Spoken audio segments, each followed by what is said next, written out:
Management councillor కూడా కదా. అవును. అంటే ఏం చేస్తారు, కంపెనీలు కూడా ఇలాగే మార్చేస్తారా? మార్చాలండి. ఆ, తప్పదు. అంటే ఓకే. ఫస్ట్ ఆఫ్ ఆల్ నా ఇంట్రెస్ట్ మాత్రం స్టార్టప్స్ అండి. అచ్చా. ఏదైనా సరే ఉమ్, స్టార్టింగ్ సెటప్. సో సెటప్ అనేది most important thing. So okay. Setup చేసే టైంలో అంటే ఒక కంపెనీ చాలా రకాలు ఉంటాయి కదా మనకి. చిన్న సైజ్ కంపెనీ, అవును. ఎంఎస్ఎంఈ ఉంటుంది. అవును. నెక్స్ట్ ఎంఎన్సీస్ ఉంటాయి, మల్టీనేషనల్ కంపెనీస్. అవును. దీని పరిధిలో దీనికి ఇంత ఫండ్ ఉంటుంది. దాని ప్రకారం చిట్టి కంపెనీ, కొంచెం పెద్ద కంపెనీ, అంతకంటే పెద్ద కంపెనీ. సో ఈ కంపెనీస్ సెటప్ అయ్యేటప్పుడు fund is the main thing. So అక్కడ మనం రెవెన్యూ స్ట్రాటజీస్ ఇచ్చే ఓకే. కంటే ముందు అసలు వాళ్ళ మెయిన్ గోల్ ఏంటి, బిగ్ పిక్చర్ ఏంటి తెలుసుకున్నప్పుడు చాలా కావాల్సి వస్తాయి. ప్రొడక్షన్ అయితే ప్రొడక్షన్, మ్యాన్ పవర్ అయితే మ్యాన్ పవర్, ఎక్విప్మెంట్ తీసుకొచ్చి ప్లేస్లో పెడతామైతే ఎక్విప్మెంట్, అలా ఇవన్నీ ఉంటాయి కదా. అవన్నీ అందుబాటులో ఇవ్వడానికి మంచి మంచి ఎక్స్పర్ట్స్ ఇండస్ట్రీలో ఉన్నారు. కాకపోతే స్టార్టప్ పెట్టే వాళ్ళు కానీ వీళ్ళు కానీ చాలా బిజీగా ఉంటారు. వాళ్ళ టైం లైన్స్ ఎలా ఉంటాయి, వాళ్ళ ప్రయారిటీస్ వేరు. బిజినెస్ తెచ్చుకోవడం వాళ్ళ ప్రయారిటీ ఉంటుంది. సో ఈ మిగతా ఈ చిన్న పనులు లేకపోతే క్లటర్ అంతా ఆర్గనైజ్ చేసి ఏ బాస్కెట్లో ఆ బాస్కెట్లో పెట్టి వాళ్ళకి సెటప్ చేసి ఇవ్వడం. ప్లస్ అది ఇనిషియల్ సెటప్. దెన్ కొంచెం సెటప్ అయిపోయిన కంపెనీస్ ఉంటాయి. ఫర్ ఎగ్జాంపుల్ ఇప్పుడు మీ టీం ఉన్నారు, మీరు మేనేజ్ చేస్తూ ఉంటారు. As a person involved with them డైలీలో మీరు చూస్తున్నప్పుడు స్వాట్ అనేది మీరు చేసేస్తారు వాళ్ళకి. Strength, weakness, opportunity, threat. దాని ప్రకారం వీళ్ళు ఇది బాగా చేయగలుగుతారని మీరు పనిని పెంచడమో తగ్గించడమో ఇలా చేస్తూ ఉంటారు. అయితే మీ ఎంప్లాయీస్ మీ దగ్గరికి వచ్చినప్పుడు మీ ముందు పాలిష్డ్గా బిహేవ్ చేస్తారు. ఆర్ ఓన్లీ వీక్నెస్లు హైడ్ చేసి లేదా వాళ్ళ మిస్టేక్స్ని హైడ్ చేసి మీకు చెప్తూ ఉంటారు. సో ఒక కంపెనీని నడపడానికి రిసోర్సెస్ అవసరం, బిజినెస్ కాంటాక్ట్స్ అవసరం, నెట్వర్కింగ్ అవసరం, బయట ఉన్న ఎక్స్టర్నల్ కమ్యూనికేషన్ మేనేజ్మెంట్ అవసరం, మీ టీమ్ మేనేజ్మెంట్ అవసరం. సో మీరు ఈ మూడోది మీరు చూసుకుంటూ ఉన్నా కూడా, రెండు బిజినెస్ అండ్ ఇది చూసుకుంటున్నా, టీమ్ అండ్ రిసోర్సెస్ కరెక్ట్గా వెళ్తున్నాయా లేదా మీకు తెలియాలి. Plus production.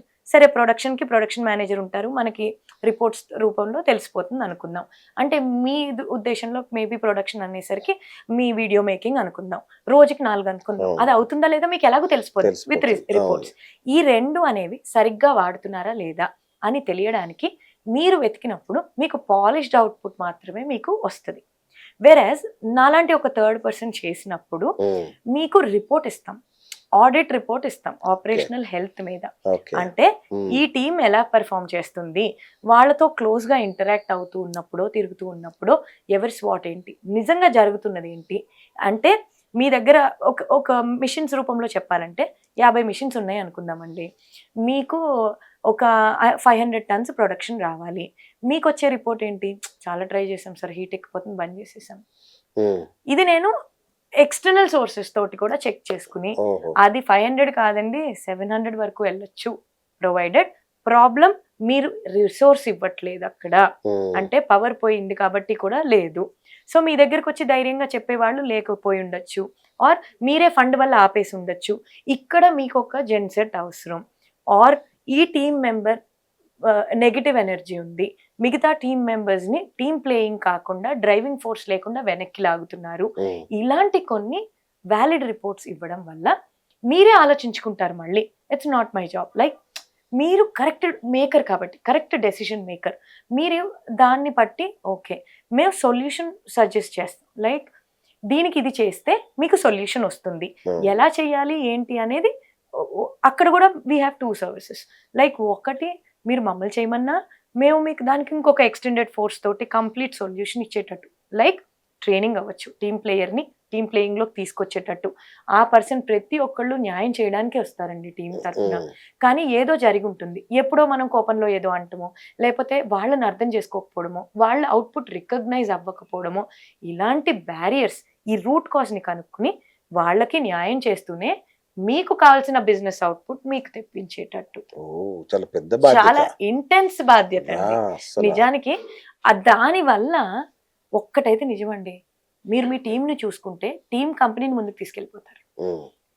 ప్రతి మనిషి మన కోసం, మన కంపెనీ కోసం మనం ఎంతైతే పని చేస్తున్నామో అంత వాళ్ళు ఇన్వాల్వ్ అవ్వగలిగినప్పుడు కంపెనీలు వెనక్కి తిరిగి చూడం.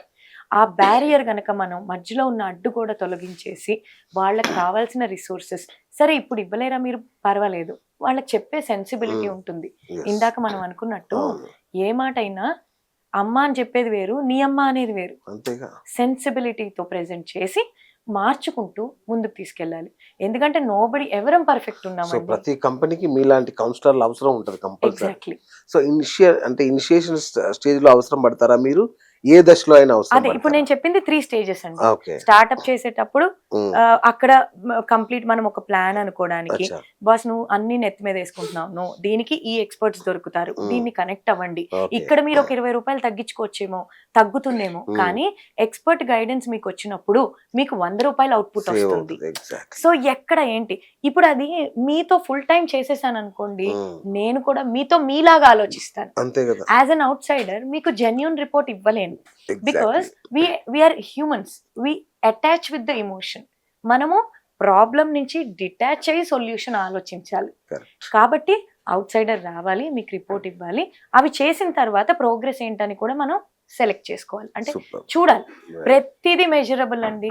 ఇప్పుడు మనం అనుకునేది ఏదైనా రిలేషన్షిప్ లో కూడా మనం వర్కౌట్ చేయాలనుకునేది నిజంగా మన ఇద్దరం కొట్టుకోవడం ఆపేసామా, లేకపోతే నిజంగా మన వల్ల వాల్యూ యాడ్ అవుతుందా, ఇవన్నీ మెజరబుల్.